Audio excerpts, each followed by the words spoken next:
Hello, I'm PS3 and welcome back to the video. So I recently saw a friend of mine blow up one of his Minecraft houses just to see how much TNT it actually took. It was somewhere in the thousands to truly end up doing it, but this got me really curious. If it takes thousands of TNT to blow up a Minecraft house, what happens if we take 10,000 TNT, or 9,999, and we try to blow up an entire Minecraft battle map? So today I have a downloaded copy of Frontier from Battle Map Pack 4. It's one of my favorite battle maps, and I'm going to be seeing what happens if we take 10,000 TNT and we cover the map in it. So that's what I'm doing today. Hopefully you all do enjoy today's video. Like if you do, because it helps out the channel, and let's know you do like this kind of test thing and maybe want to see more in the future. But yeah, I think this is just a little one-off right now, but let's get straight into it, and let's start by placing TNT all over Frontier. So I'll get back to you in about an hour when that's all done. Let's go.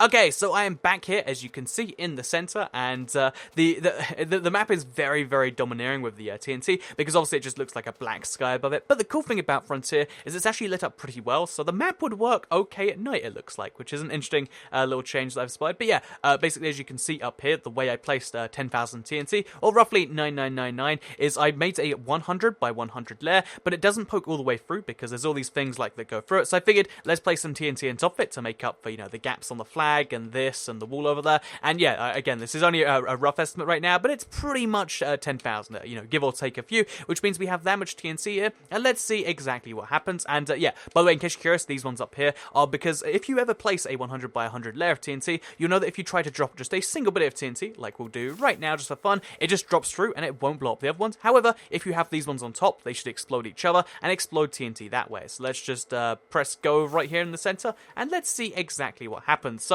yeah, obviously I'm going to have to blow up some stuff myself and see how that goes. Oh, by the way, I was helped by a kind subscriber who joined in, Skelly Spooks, to actually place the TNT, because like I said, it was taking me like 20 minutes, and I was like, wow, I'm spending all my morning placing TNT. So I got a subscriber in to help, and they were very, very nice at that. So as you can see, a lot of these are going upwards instead of downwards, which is a downside to the way they were placed, but you can see a lot of them are going down regardless. So even if we waste, you know, like 5,000 of the TNT, we should still get some good measure, though it might be more than 5,000 wasted at this point.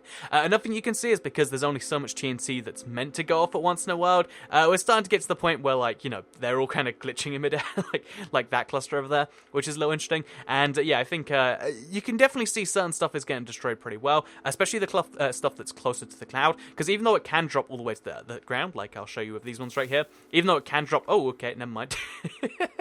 I've never seen that be possible before. But yeah, as you can see, even though it will drop all the way to the ground, sometimes if it starts exploding in midair and it gets the wrong curve to it, or if it glitches midway through the ground, you can see some stuff like that happening. But yeah, we're going to have to just keep on relighting these, because there's 10,000 TNT here and only like, you know, 50 primers or so. We're going to run into some issues. But yeah, you can already see there's some big stuff going on there. So I'm going to let the rest of the TNT just go off by itself. I'll let you know when the destruction is entirely finished and all 10,000 is gone.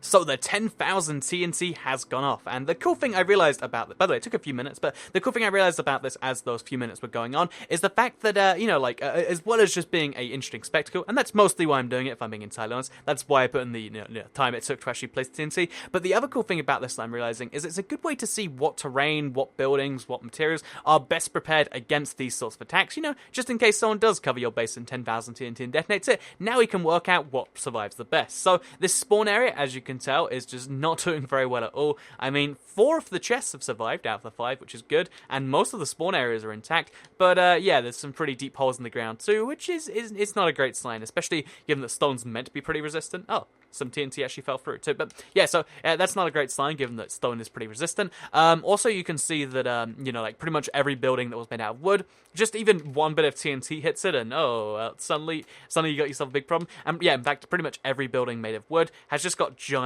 holes in it, because TNT can go pretty far through that. Along the same vein, the frame, because it's only 1 thick, all it took was 1 or 2 TNT blasts, and suddenly we have a mesa biome, which is just like covered in these holes like that. But the cool thing about the mesa biome to me is the fact that so much of it survived so well. Bear in mind, there was TNT literally surrounding this peak, and there's only 1 hole in this thing. Oh, maybe a second hole down here, but you know, there's only 1 hole in this thing, or maybe 2 holes, and that's really impressive, the fact that a mesa pillar survived, and that kind of proves that this is a hard structure to bomb. Lots of structures really easy, like these rails. Oh, look at that, now it just goes straight down to the ground. You know, pretty much all of the rails were already pretty badly, you know, like kind of hurt as far as I could tell, but now it looks even worse. But then we look at certain other things, it's like, wow, they pretty much survived in their entirety, such as the train, for instance, where although, you know, there's like holes in it and that's not great, the ceiling, you know, it's I was going to say it's mostly there, but a lot of it's still there, given that, again, the TNT was right next to it, which is kind of impressive, if you ask me. The fact that much TNT, let's call it 1,000, 2,000, just on the train alone, could detonate and still have a semblance to rebuild from, is actually kind of useful. And,